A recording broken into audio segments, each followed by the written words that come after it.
तो बेटे chapter complete हो गया हुआ है, बैठ जाओ कॉपी निकाल लो। इलेक्ट्रोस्टैटिक्स हो गया कंप्लीट, ठीक है, चैप्टर 1 है, ठीक है। उसके कुछ क्वेश्चन डिस्कस कर लेते हैं आज लेक्चर में, आगे नहीं करेंगे, ठीक है। नया चैप्टर हमने मंडे से स्टार्ट करना है, आज और कल सिर्फ क्वेश्चन ही करने हैं। बेटे पहला क्वेश्चन क्या है, विच इज बिगर, कॉपी पे लिखो बेटे। 1 कूलम बिगर है और ए चार्ज ऑफ इलेक्ट्रॉन, इलेक्ट्रॉन पे चार्ज बड़ा होता है कि 1 कूलम बड़ा होता है, ये बताना आपने। बड़ा कौन है? इलेक्ट्रॉन पे चार्ज कितना होता है? -1.6 10 पावर, बेटे बात ना है, सीधे बैठो। इलेक्ट्रॉन पे चार्ज कितना है? -1.6 10 पावर -19 कूलम। तो बताओ ये 10 पावर -19 कूलम बड़ा है कि 1 कूलम बड़ा है? 1 कूलम, ठीक है। तो वो कहता है कि how many electronic charges are form 1 coulomb of charge. 1 coulomb बनाने के लिए फॉर्मूला होता है Q equal to NE। N कैसे आएगा? 1 को किससे डिवाइड कर देंगे? ऐसे करेंगे ना। तो आंसर क्या आता है, लर्न करो, अपनी कॉपी पे लिख लो। अगर 6.25 10 पर 18 इलेक्ट्रॉन क्लब करोगे तब जाके कितना चार्ज बनता है? अच्छा, अगर पॉजिटिव चार्ज आ रहा है तो इसका मीनिंग क्या हुआ? पॉजिटिव आने का कि इलेक्ट्रॉन लूज हो गए हैं। अगर नेगेटिव चार्ज है मींस इलेक्ट्रॉन गेन हो रहे हैं, ठीक है बेटे। क्लियर हो गई चीज पहला, ठीक है। नेक्स्ट कहता what is the cause of charging. कोई बॉडी चार्ज कब होती है? Electron transfer. लिख लो अपनी कॉपी, छोटा सा वर्ड लिख लो, transfer of electron, cause of charging. 1 mark MCQ भी आ सकता है कि transfer of charge, transfer of electron, cause of charging. Quantization का मीनिंग क्या होता है? किसी बॉडी पे अगर चार्ज डेवलप होगा, it is always due to transfer of electron in decimal और इंटीग्रल नंबर, ठीक है। कभी भी आधा इलेक्ट्रॉन ट्रांसफर नहीं होना, 1/3 नहीं होना, 1/4 नहीं होना, 1 2 3 इंटीग्रल नंबर इलेक्ट्रॉन ट्रांसफर होंगे। अच्छा next, why no two electric line of force intersect each other. दो इलेक्ट्रिक फील्ड लाइंस कभी इंटरसेक्ट नहीं करती, क्यों नहीं करती? At a point of intersection there will be 2 tangent. याद रखना है, डायरेक्शन कौन देता है? Tangent at the point. अगर इंटरसेक्शन पॉइंट आएगा तो कितने टेंजेंट आएंगे? 2 टेंजेंट्स आएंगे, ठीक है। 2 टेंजेंट अगर आएंगे तो 2 डायरेक्शन देंगे, एक ही इलेक्ट्रिक फील्ड पॉसिबल नहीं है बेटे। फोर्स ऑफ अट्रैक्शन, ये क्वेश्चन लिखो, ये एमसीक्यू आता है ऊपर में, सिंपल सा क्वेश्चन। जब आपके सिलेबस में एमसीक्यू नहीं थे तो थ्योरी वाला 2 मार्क क्वेश्चन बनता था, अब एमसीक्यू बनेगा। फोर्स ऑफ अट्रैक्शन 2 चार्जेस में कितनी है? F। अट्रैक्शन पॉजिटिव नेगेटिव में होती है, पॉजिटिव पॉजिटिव में कि negative negative? Positive and negative में क्या होती है? अट्रैक्शन होती है। कितनी अट्रैक्शन फोर्स है? F। सेपरेशन कितनी ली है? D। क्या चार्जेस बताए हैं कितने? एक Q1 है, दूसरा कितना है? Q2। अगर कहते हैं उनको कितने डिस्टेंस पे रखें सेम मीडियम में, फोर्स कितनी हो जाए? F/3। मींस न्यू डिस्टेंस निकालना, तो कैसे करेंगे? आपने आंसर अगर ये 2 मार्क्स सब्जेक्टिव में आता है तो कैसे करना है? सबसे पहले आप लिखोगे F, क्या होगा? K Q1 Q2 बाय, और नई फोर्स कितनी है? F/3। K Q1 Q2, distance कितना हो गया? R²। चेंज कर दिया ना? क्या मीडियम चेंज हुआ है? इसलिए K सेम है। अगर मीडियम चेंज होता नीचे डाइलेक्ट्रिक कांस्टेंट यहाँ एप्सिलॉन R आता, वो नहीं आना। दोनों को क्या कर दो? करो डिवाइड, क्या आता है? इसको इससे डिवाइड करेंगे, क्या? तो आंसर आ गया ये वाला। डिवाइड करना दोनों को, और न्यू डिस्टेंस जो R है कितना आ जाना है? √3D। चलो इधर देखो, नेक्स्ट क्वेश्चन कहते हैं in Coulomb's law on what factor the value of electrostatic force constant K। Electrostatic force constant K small k कौन होता है? 1/4 epsilon naught into epsilon R होता है। ये किन फैक्टर पे डिपेंड करता है बताओ? कौन है? हाँ जी मैम।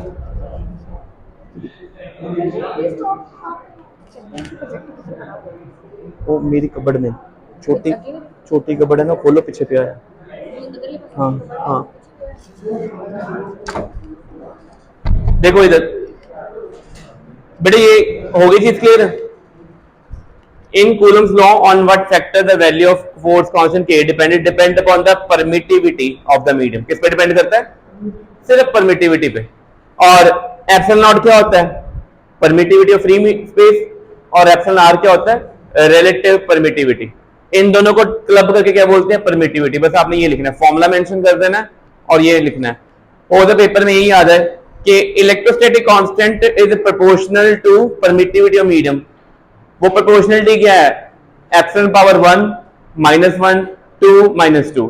तो क्या आएगा आंसर, ये जो आ रहा है डिनोमिनेटर में आ रहा है ना, पावर क्या होगी, -1। ठीक है, अगला क्वेश्चन तो देखो, डाइपोल मोमेंट क्या होता है भाई, डाइपोल मोमेंट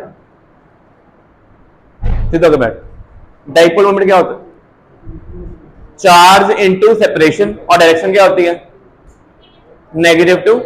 और यूनिट क्या होता है इसका, कूलम मीटर। क्या होता है इसका यूनिट, कूलम मीटर।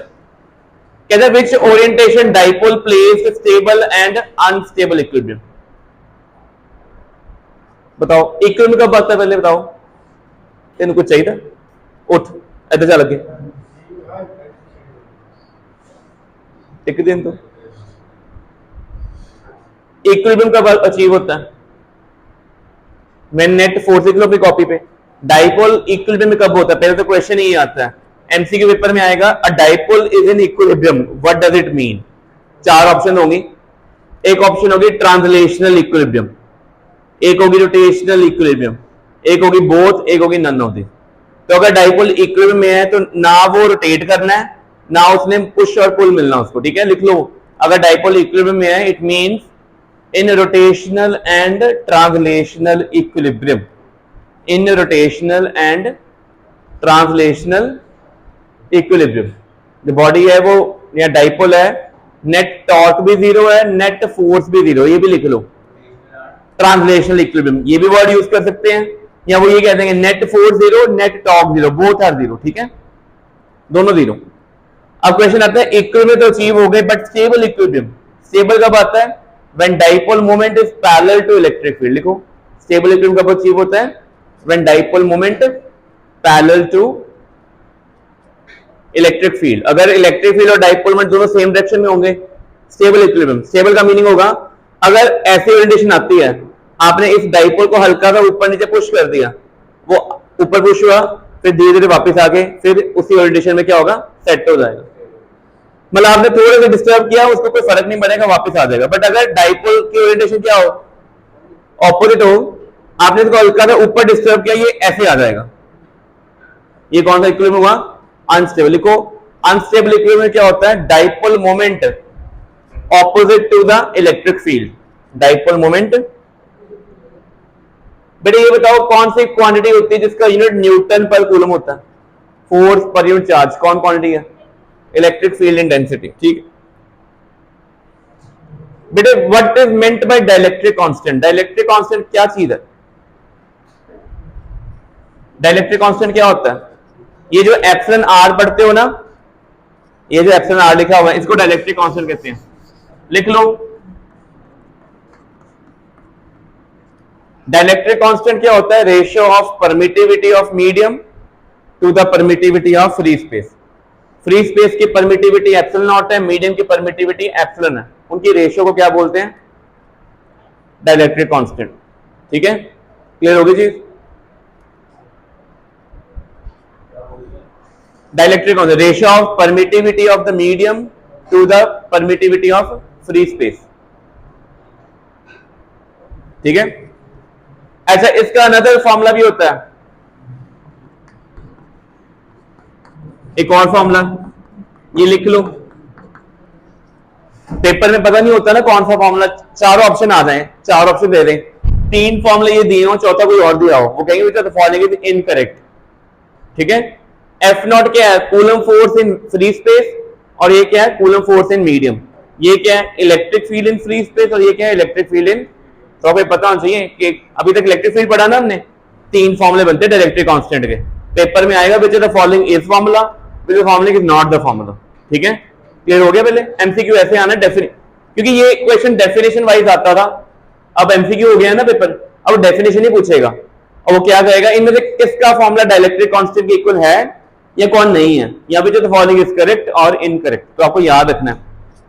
ठीक है, नेक्स्ट बेटे फ्लक्स के बारे में हम लास्ट क्लास में पढ़ रहे थे, क्या होता है flux, definition number of electric field lines लिख लो अपनी कॉपी पे, number of field lines passing through the given surface normally, कितनी फील्ड लाइन सरफेस में कैसे क्रॉस कर रही है, नॉर्मली और परपेंडिकुलरली क्रॉस करेंगे, इसको क्या बोलेंगे, फ्लक्स बोलेंगे।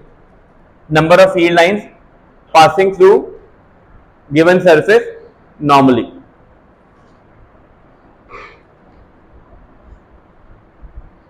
ठीक है, लिख लिया।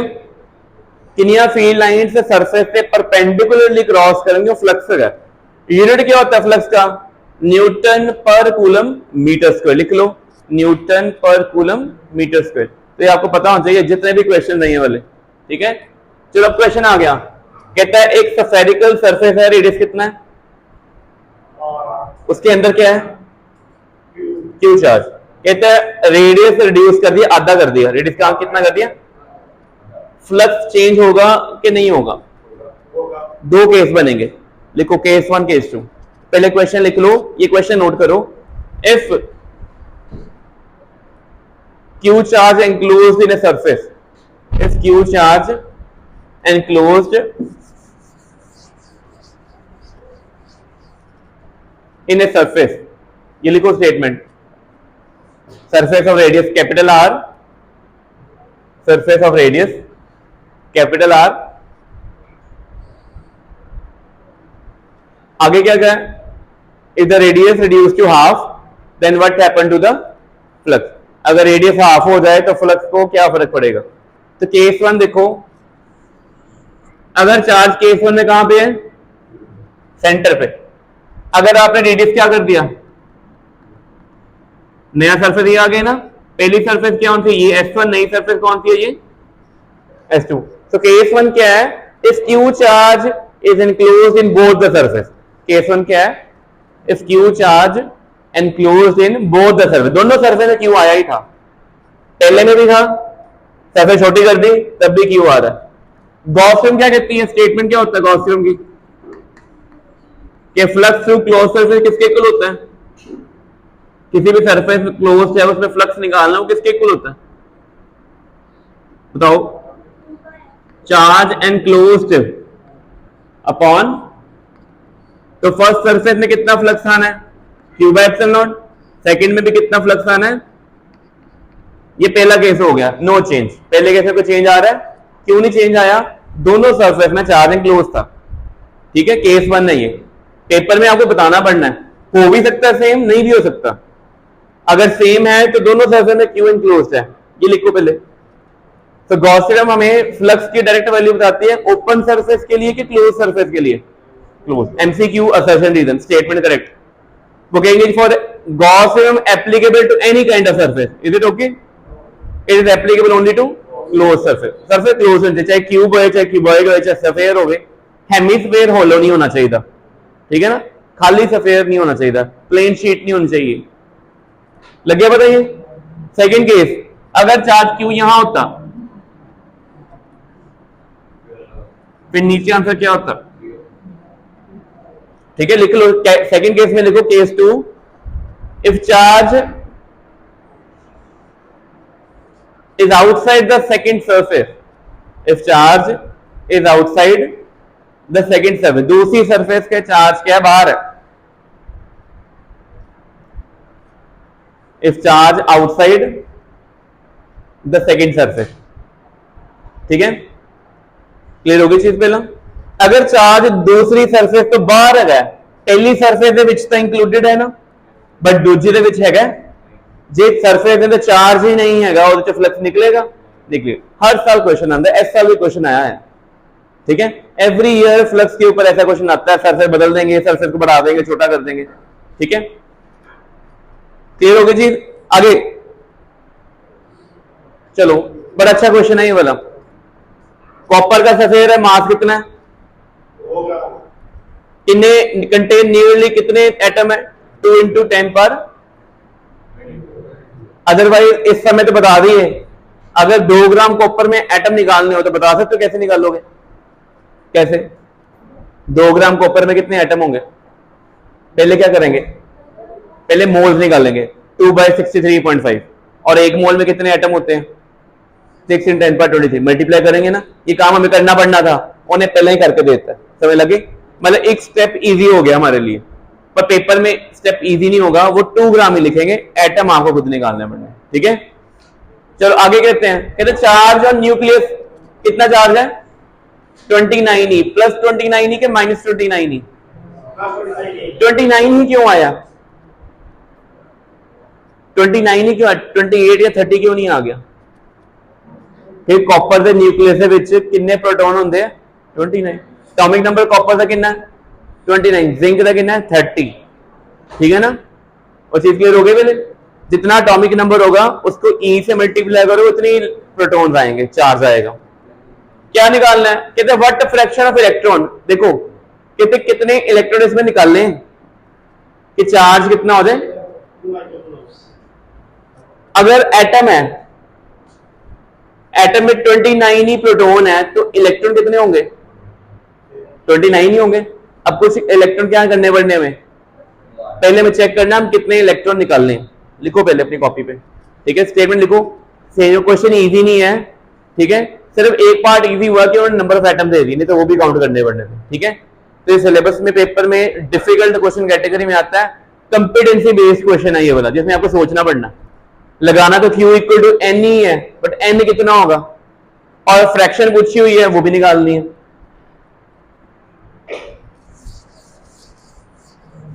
तो सबसे पहले टारगेट आपको होगा 2 माइक्रोकूलम अगर चार्ज आ रहा है तो N कितना है, बता सकते हो? N कैसे निकालेंगे? सबसे पहले हमने काम किया है 2 माइक्रोकूलम का चार्ज डेवलप हो रहे हैं तो कितने इलेक्ट्रॉन निकाले गए। तो वेब 1/E की वैल्यू क्या होती है? 6.25 10/18, और सिंपल ही होता है ना 1.6। अगर आप नीचे 1.6 10⁻⁻19 करोगे तो कैलकुलेशन करनी पड़ेगी, डिफिकल्ट हो जाएगा। आप लर्न कर लो 1/E कितना होता है, 6.25 10⁻18 होता है। इसको इस नंबर से मल्टीप्लाई करोगे कितना आएगा, 12.5 10⁻12 आ जाएगा। क्लियर हो गया? पहला पता 12 क्यों आया, 18 क्यों नहीं आया? माइक्रो 10⁻⁻6 है, उसको 10⁻18 से मल्टीप्लाई करेंगे 10⁻12 आ जाएगा। इधर ओके? कोई डाउट इसमें? क्लियर है जी? तो यहां तक n आ गया मेरे पास, इधर ओके? अच्छा, ये तो पूछा गया हुआ है कितने कितने फ्रैक्शन निकालने। फ्रैक्शन का मीनिंग होता है कितने इलेक्ट्रॉन निकले हैं, डिवाइड किससे करना है, टोटल अवेलेबिलिटी। कितने एटम है और एक एटम में कितने इलेक्ट्रॉन है, 29, ठीक है? अवेलेबल इलेक्ट्रॉन कितने थे, 29 इंटू 2 इंटू 10⁻22। तो फ्रैक्शन ऑफ किसकी फ्रैक्शन निकालनी है, फ्रैक्शन ऑफ कैसे निकालेंगे? तो प्रथम बताओ कैसे निकालेंगे, किसको किससे डिवाइड करें? फ्रैक्शन ऑफ इलेक्ट्रॉन रिमूव्ड किसको डिवाइड करें? ये जो नंबर है, ये फ्रैक्शन निकाले, ये नंबर निकाले गए थे, डिवाइड कैसे करना है, जो अवेलेबल है। कैसे आएगा आंसर, 6.25 कितने निकाले, सॉरी 12.5 10⁻12 अपॉन 29 इंटू 2 10 कर लोगे सिंप्लीफाई आगे। तो ये करना था काम आपने, ठीक है? तो ऐसा क्वेश्चन है एनसीईआरटी में भी एक है, बट उसमें ना ये एटम दिए नहीं तो एटम खुद निकालने होते हैं, वो भी कॉपर के ऊपर ही बेस्ड है कि कॉपर के ऊपर चार्ज कितना डेवलप होगा, ठीक है? लग गया पता? तो use Q equal to N ही किया है, बट सम वहां पे रुका नहीं है, बढ़ा आगे गया। Clear note?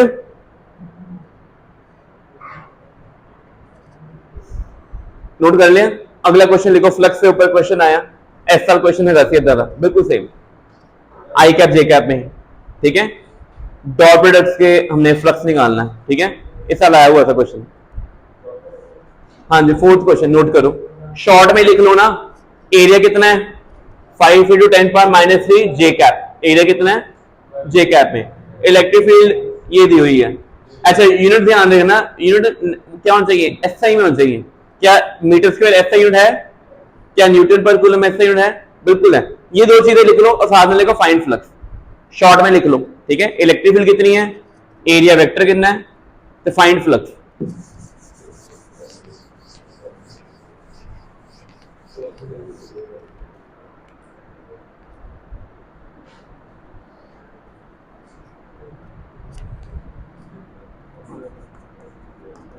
तो एरिया आया 5 इंटू 10⁻³ और electric field 200 I cap plus, ठीक है। फ्लक्स का फॉर्मूला क्या होता है, यहां पे कोई इंटीग्रेशन नहीं डालनी क्योंकि स्मॉल एरिया नहीं गिवन है, टोटल एरिया गिवन है।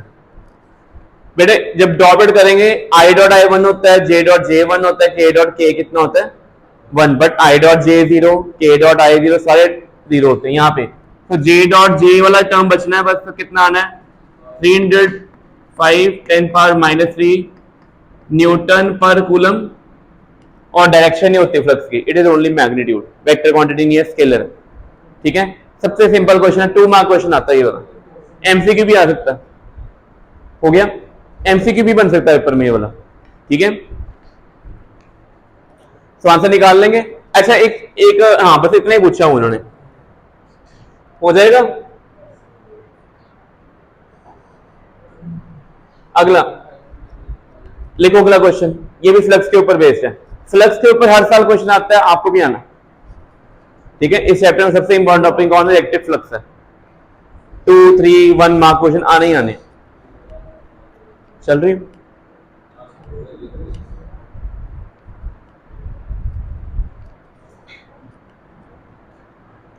कल नोट। अगला कहता है the magnitude of entered and exerted, exerted मतलब एग्जिट जो बाहर निकला, इलेक्ट्रिक फ्लक्स।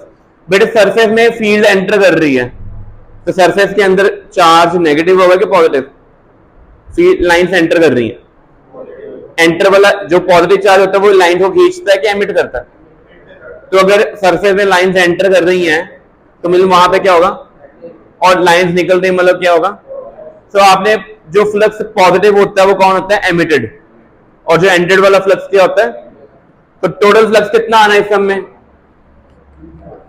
एंटर कितना -4 10⁻, और लीव कितना किया, बेटे देखो इधर फ्लक्स आ गया। बेटे पूछा फ्लक्स हुआ कि चार्ज इनक्लोज्ड, कौन सी थ्योरम लगाएंगे, क्या लिखेंगे, देखो भी इधर कौन सी थ्योरम है, गॉस थ्योरम क्या करती है, टोटल फ्लक्स को किसके इक्वल करती है, क्यू अपॉन, तो चार्ज क्या आ जाएगा। तो ये जो फ्लक्स आया है इसको आपने सिर्फ एप्सिलॉन नॉट से मल्टीप्लाई करना, और एप्सिलॉन नॉट की वैल्यू क्या होगी 8.85 10⁻−12, और आंसर के यूनिट्स क्या होंगे बता सकते हो, चार्ज के units, unit of charge coulomb, किस में आंसर आएगा, कूलम में आंसर आएगा। लग गया पता। तो ये करने हैं, कल भी हमने इसे क्वेश्चन ही करने हैं, ठीक है। मंडे से नया चैप्टर स्टार्ट करना है।